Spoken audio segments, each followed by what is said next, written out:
Thank you for this kind introduction. It's my real pleasure to present here in Switzerland. It has always been my dream to present here, so my dream comes true. So that's good. So I will talk about scapular dyskinesis in 2019. If I were asked to present that in 2010, my talk would have been totally different. So hopefully you will get new things out of this talk. Oh, it doesn't work. That begins very well. The next slide, I don't know why. Oh yeah, good. So this is a complicated slide. So I was born and raised in Geneva from a diverse background. And I have no disclosure. At the bottom, you see the institution I work for, and at the top are my hobbies. So you see the USER, the European Society of Shoulder and Elbow Rehabilitation. Anne was one of the founders, so you have the whole picture. And the Réseau roman de médecine de l'exercice et du sport, ça me tient beaucoup à cœur, parce qu'on essaye de promouvoir la santé chez les athlètes. Et voilà. So all these activities keep me busy. Now, apparently I have to come here. I don't know. Doesn't work. Huh? Yeah, the green one, yeah? Oh, okay. So I have many questions. That's the closest I could find of an emoji looking like me. So I have many questions, many questions. So we'll go through that for the next half an hour. So the publications on scapular dyskinesis are like big waves. Nothing before 1995. It was a publication by Kibler about the tennis players. And then if you put the name scapular dyskinesis in the research, then you can find 233 publications around 2010. And then the wave is going slowly down, but the research have more scapular dyskinesis in the title.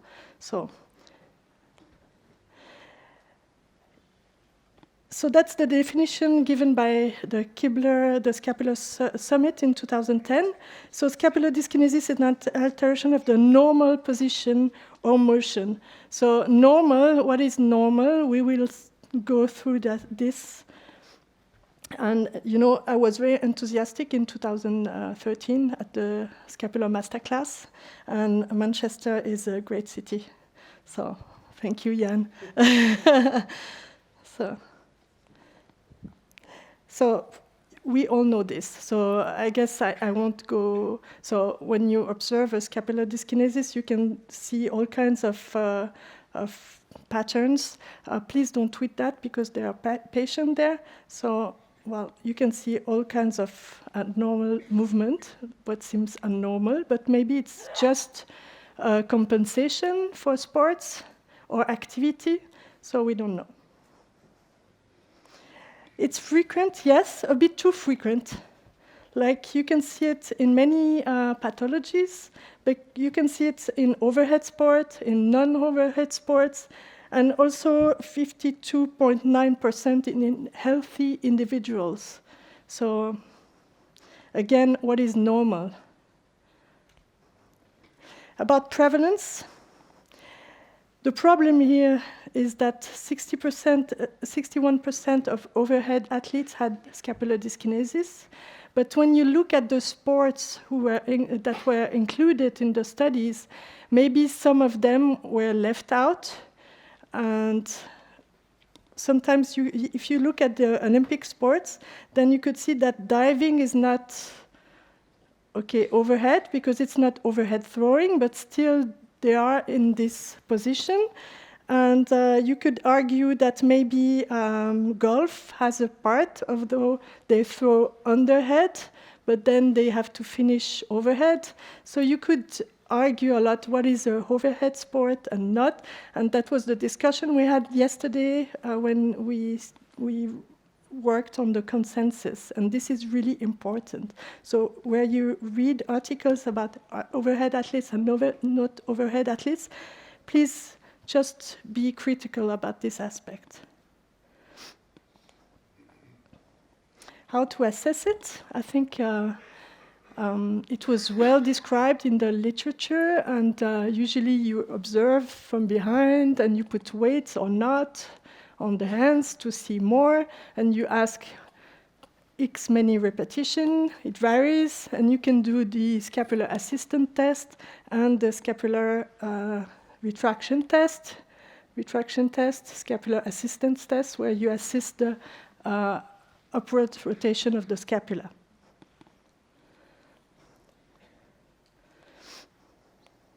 I have no.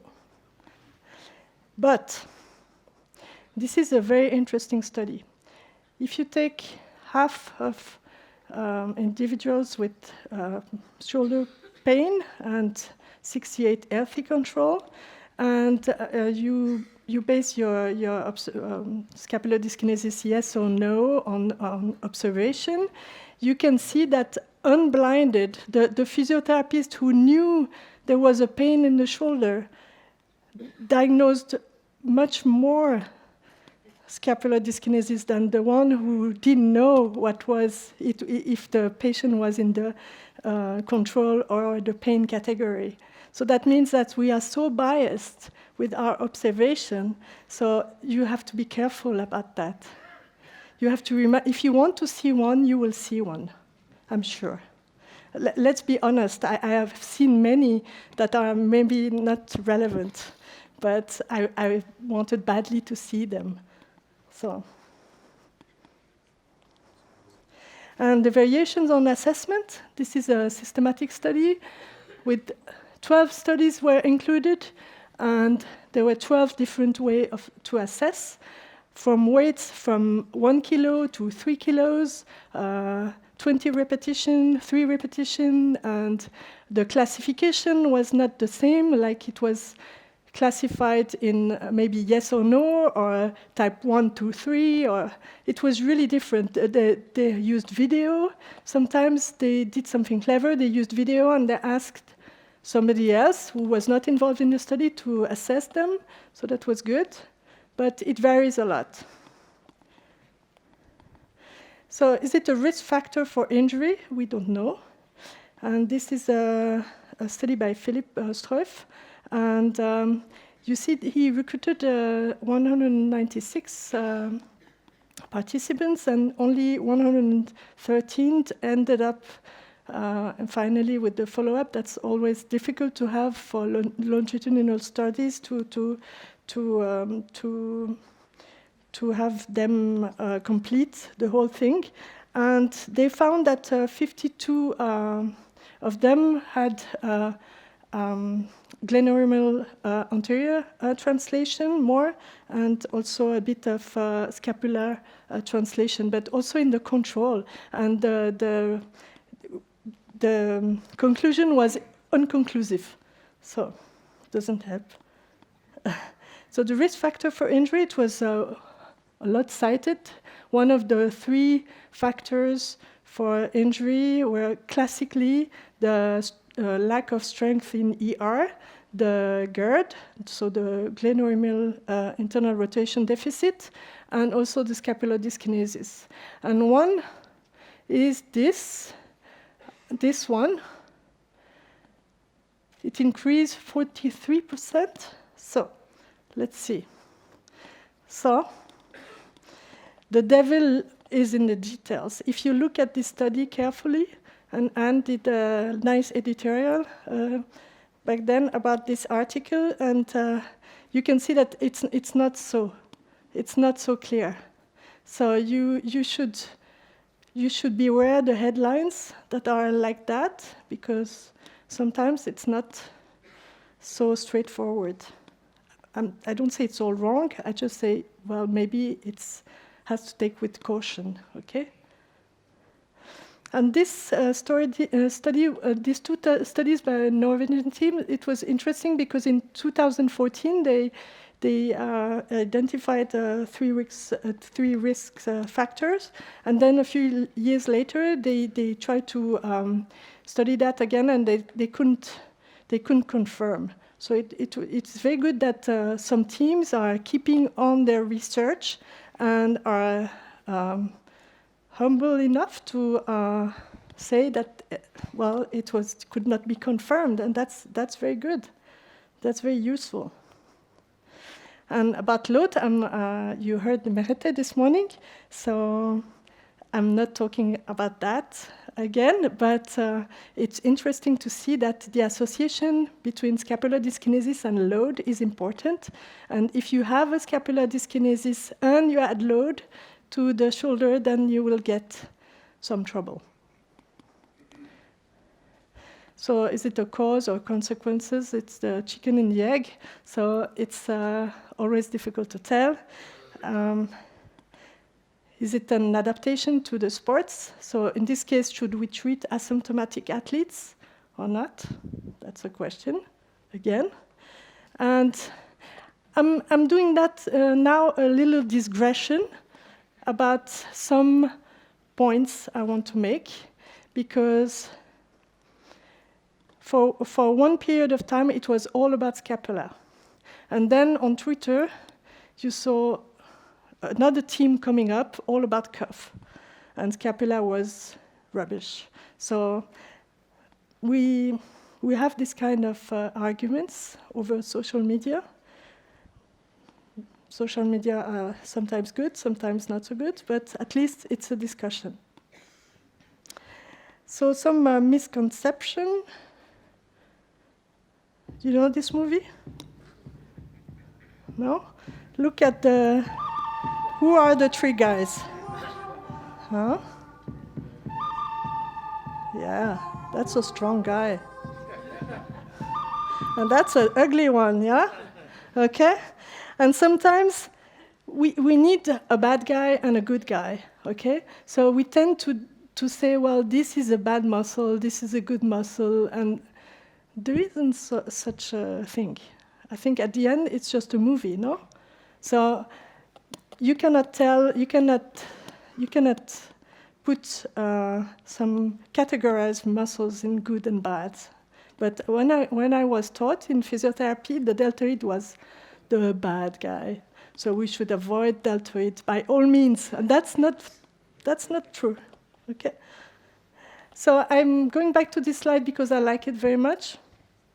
And I think it's useful to understand that when you do abduction, so the humeral head goes upwards, you all agree on that, and all the rotator cuff center the head of the humerus. And whenever the rotator cuff works, then you need the scapular muscles, otherwise your scapula will go out of your body, okay? So it's a system where everybody is working, okay, in harmony, I would say.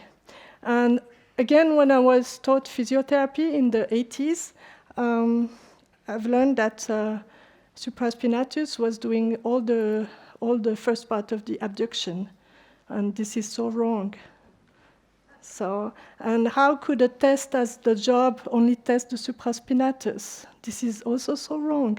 My supraspinatus is as big as a little chicken wing or whatever. So there's no way it's going to hold my arm like this. So you see, I don't know. Now we live in a different world. We can have access to much more information, and that is a good thing. So that's a teamwork.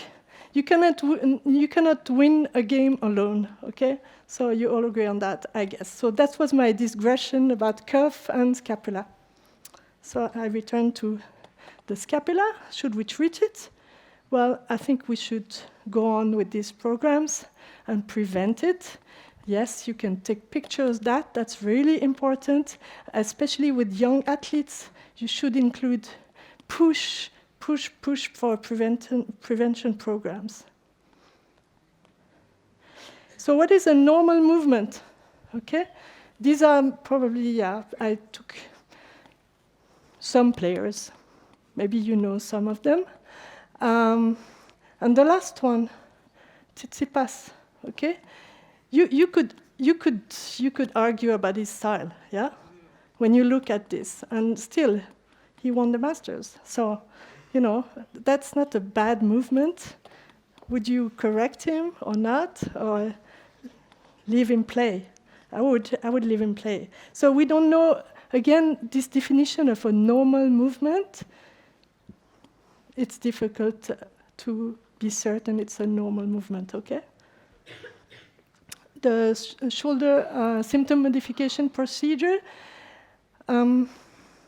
it was published by Jeremy Lewis, and it's the fact that you try to change things, like the translation of the humerus or the position of the scapula, and you see if the symptoms varies for the patient.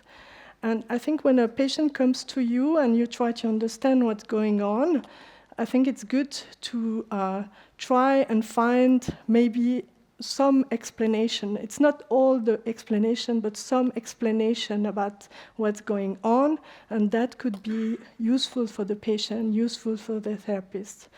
So,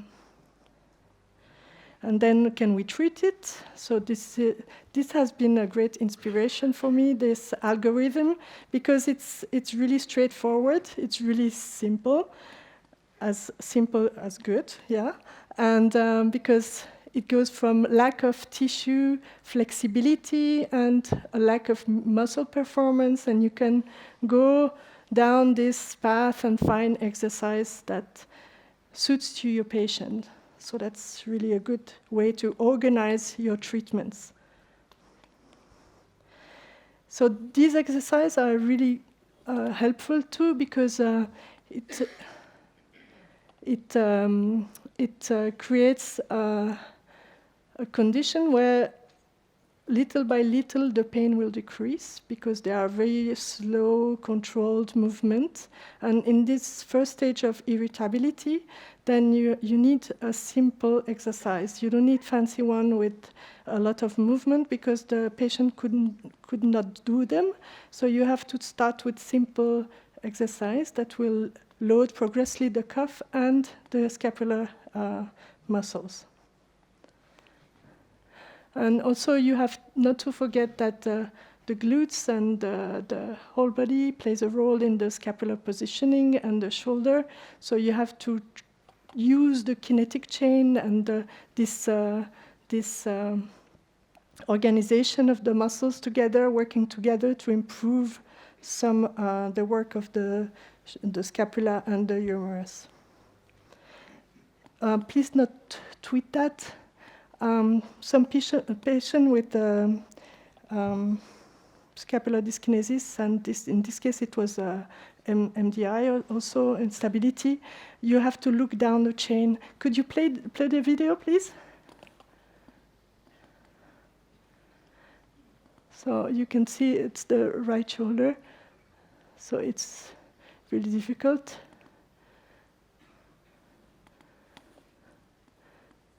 So she struggles, but she struggles all along the chain. So that's really important to work maybe away from the shoulder first, and then to go to the shoulder. And I cannot resist when I talk about kinetic chain. I have no better slide. Can you play the video, please? So repetitive is the motion, you can reproduce it over and over again. The ball is released, it's not tossed. And watch the serving position he gets into. We spoke about the angle of the shoulders. So important, something Murray's doing a little better at the moment.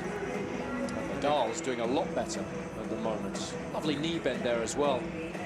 Look at the ground reaction force as he pushes down into the court, and then is elevated upwards into the serve, transferring all the power from the legs through the core, and eventually finishing off with a beautiful snap of the wrist. Okay, you agree. I don't need no explanation. Okay. So I have two closing messages, and this is one of them. So how does scapular dyskinesis fit into EBP? Okay. So you have the research. Screening is often biased. It's present in asymptomatic individuals. Not sure if it's a risk factor, and cannot treat in isolation. So basing only on the research, we should forget about scapular dyskinesis, more or less, okay? Now, the PT experience, the physiotherapist experience, the screening takes a little time. Sometimes it can improve the symptoms right away, so it gives you the opportunity to say, well, if you do the exercise, then you see you have less pain raising your arm, so if you do the exercise, then it's an incitative motive to do the exercise. And it's a simple test. It doesn't require any technique, okay? But from the patient perspective, it's sometimes a good explanation why they have pain. And I used that a lot back in the 2010, a lot. And I was really persuasive that it was the thing. It empowers them for exercise, but it could have a nocebo effect too. So the thing that we say it's the scapula, and you have a dyskinesis or a sick scapula. It was the term before, the sick scapula. So that's not good. And what is a normal movement? Because then they go out of their practice and they think one of the shoulder is not normal at all. So that's not good either. So we should, now I'm really careful with my words. So I say, well, it could be a part of the explanation of your pain. So I'm just not so assertive. And to finish, so it's frequent, even amongst asymptomatic athletes. Screening is sometimes biased by many different ways, you see. And trained scapular muscles will train the cuff and vice versa. And the link of the kinetic chain, the whole picture is key. I think that's a good message. I have made a promise to myself to each time I present something, I put a slide on exercise and activity. So if you don't treat your young athletes well, maybe they will stop doing sports, and that would be a bad thing for all their life. So you have to advocate for physical activity. Okay. And this is, can you play the video? This is a conference for young athletes, coach, and parents. So I have some flyers. If you know one coach, I can give you that. That's for the Olympic Games. It will be just 2 days before the Olympic Games, the Youth Olympic Games. And as Merete said, it's important to target young people in the prevention of sports. So it's coming in Lausanne. All the competitions are free to watch, so come, please. It will be nice. So that's less than 100 days, but okay. So if you know a coach or a parent or you know young athletes, you want to give this flyer, that's a free conference. It's in French. It's in Lausanne 2 days before the Olympics, okay? And if you want to have more about shoulders, you can go for the Christmas market in Den Bosch, or for the conference, the Easter conference, together with the Shoulder Network in Netherlands and the Shoulder Network Vlaanderen. Okay. So thank you for your attention.